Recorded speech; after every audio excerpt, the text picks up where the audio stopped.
April 9th, 1945, before sunrise. The birds haven't started singing yet over the Bavarian hills of southeastern Germany. The forest outside is perfectly silent. Inside Flossenbürg concentration camp, it is anything but.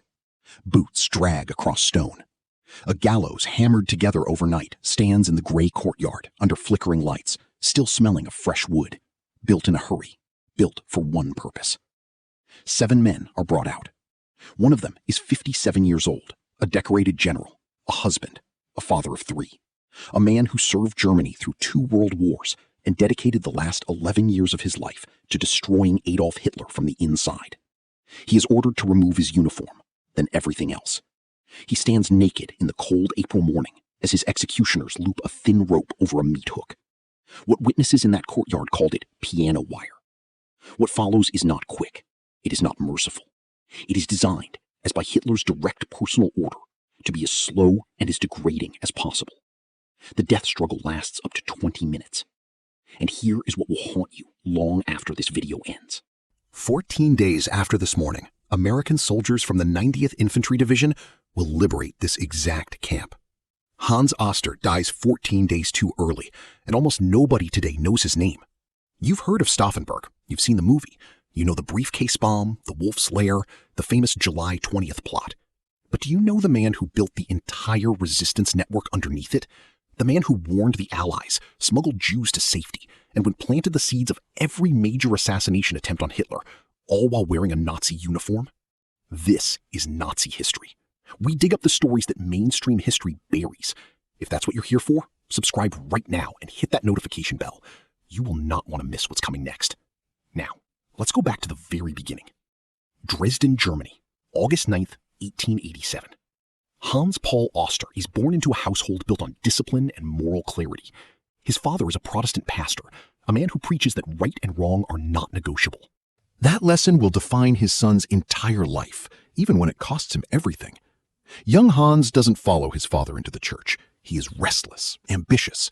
In 1907, at 19 years old, he joins the German artillery as a professional officer. In 1912, he marries Gertrude Knoop, and together they build a family, 3 children, a home, a future. He looks like a man with his life figured out. Then August 1914 arrives, and the world breaks open. Oster serves on the Western Front. Trenches, mud, gas attacks, artillery that shakes the earth for days without stopping. He survives it all. By 1916, he is promoted to Hauptmann, captain, and moves into the German general staff. He earns multiple decorations for bravery. He is not a desk soldier. He is the real thing.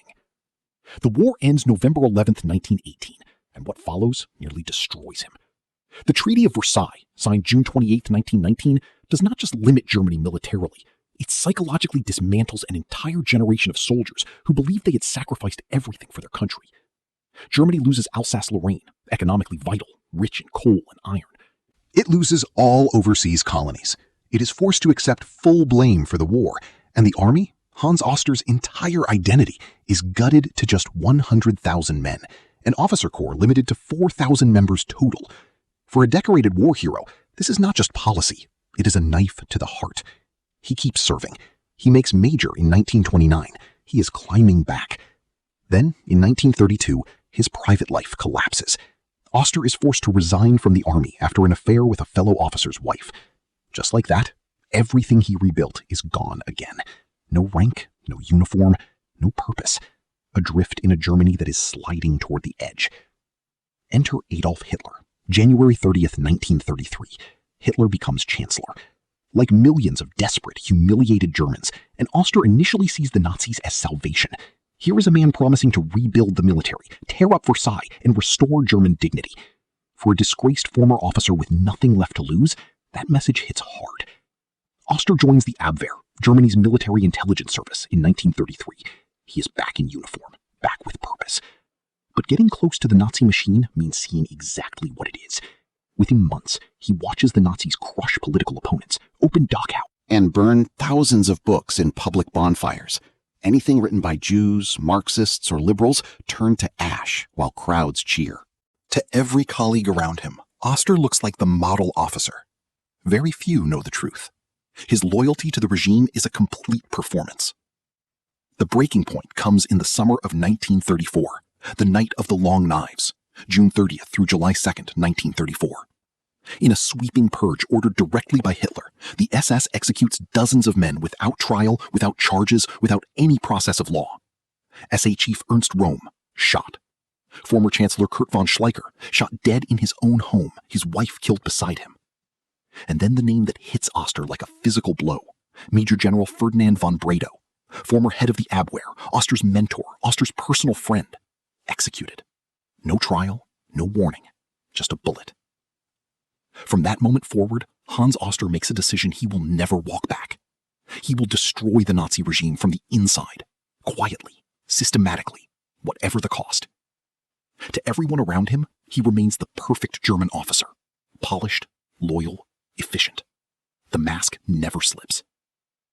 By 1935, under Admiral Wilhelm Canaris, the brilliant, enigmatic chief of the Abwehr, Oster begins constructing a secret resistance network inside the heart of the most totalitarian state in modern history. He recruits military officers, government officials, and intelligence agents.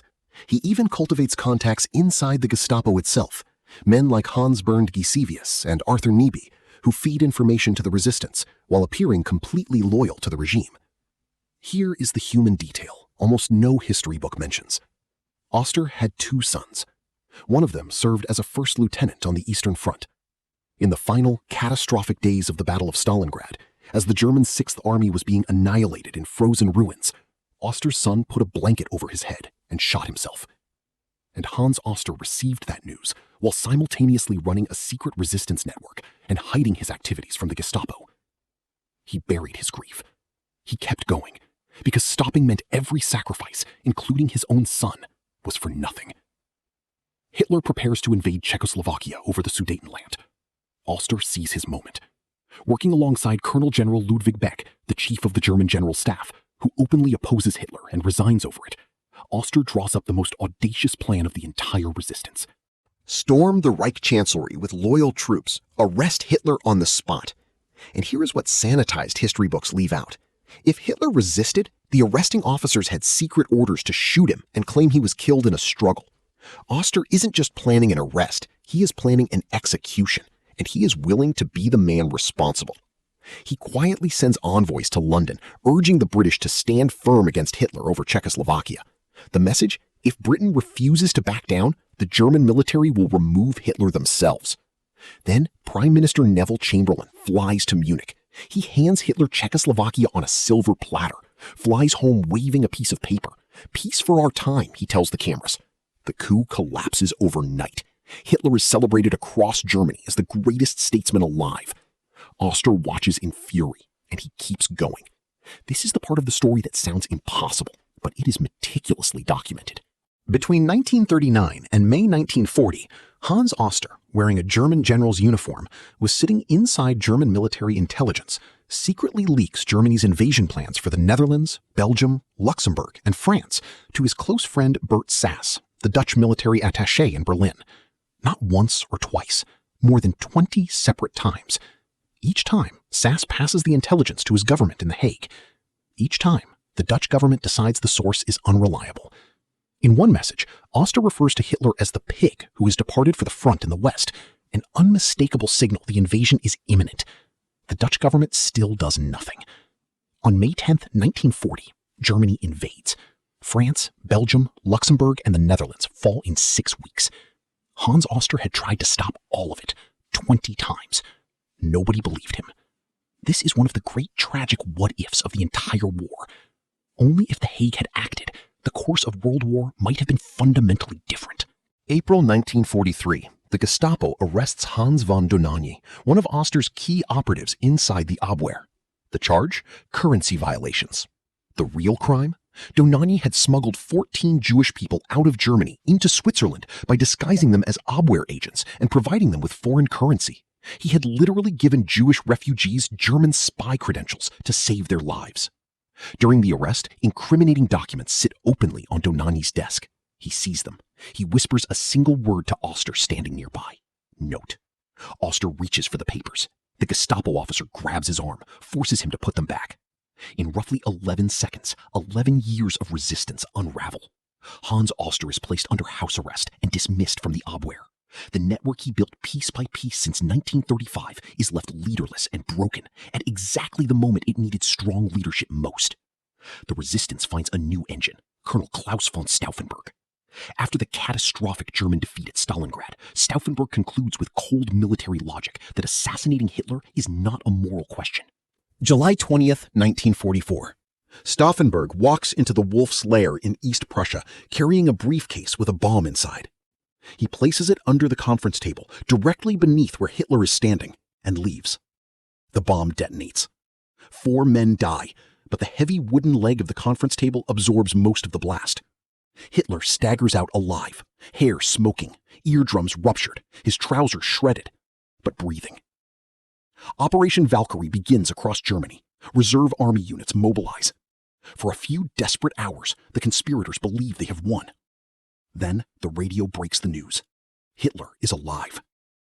Everything collapses within hours. The arrests begin immediately. Hans Oster is taken into custody the very next morning, July 21st, 1944. For 9 months, Oster sits in Nazi custody as the Reich disintegrates around his captors. Allied forces push from the west. Soviet forces grind from the east. German cities burn one by one. The 1,000-year Reich is dying kilometer by kilometer. Then, April 4th, 1945, Admiral Canaris' secret diaries, hidden for years, recording the full documented history of the resistance, are found by the SS. Hitler reads them in a manic, screaming rage. He issues a direct personal order.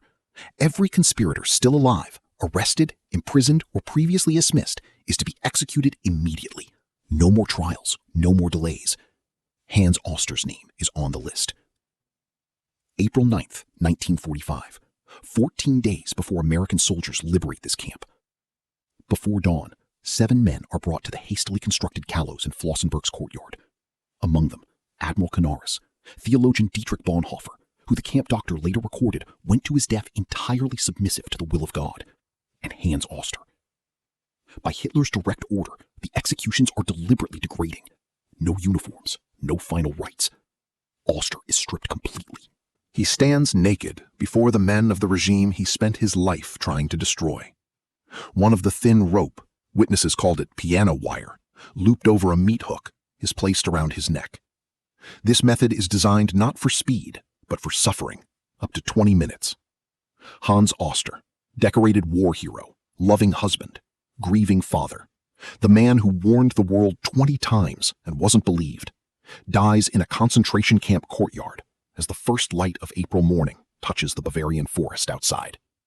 He is buried at the Nordfriedhof Cemetery in Dresden, the same city where his father once preached that right and wrong are never a matter of convenience. After the war, Fabian von Schlabrendorf, one of the only senior resistance figures to survive, searched for words to describe Hans Oster. He settled on these: a man such as God meant men to be, lucid and serene of mind, my imperturbable in danger. He warned the Allies 20 times and was ignored. He saved Jewish lives with his own hands. He lost his son at Stalingrad and kept fighting. He built the entire architecture of the German resistance, and under interrogation, he never broke. He never gave up a single name that could have saved his life. History gave Claus von Stauffenberg a Hollywood movie. Hans Oster got a footnote. That ends today. Now here's your question for the comments, and we genuinely want the debate. Was Hans Oster a traitor to Germany, or the most patriotic German of the entire Second World War? Drop your answer below. Let's talk about it. If this story hit you, share this video right now. One share puts this name in front of someone who has never heard it. That matters. Subscribe to Nazi History. Hit the bell. When we tell the stories that mainstream history skips, the human beings inside the machine, the ones who resisted and the ones who paid with everything they had. The next episode is already coming, and it might be even more disturbing than this one. We'll see you there.